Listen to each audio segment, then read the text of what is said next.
విజయవాడ ఇంద్రకీలాద్రిపై అధికారుల వైఫల్యం మరోసారి బయటపడింది. అరగంట పాటు ఆలయ ప్రాంగణంలో విద్యుత్ సరఫరాకు తీవ్ర అంతరాయం ఏర్పడింది.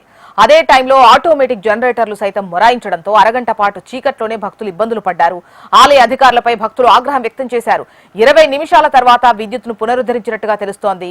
దుర్గగుడి ప్రతిష్ట దెబ్బతినేలా అధికారులు వ్యవహరిస్తున్నారన్న తీరుపై భక్తులు తీవ్ర అసహనం వ్యక్తం చేస్తున్నారు. మరిన్ని డీటెయిల్స్ మనకు శ్యామ్ అందిస్తారు. శ్యామ్, అసలు ఏం జరిగింది?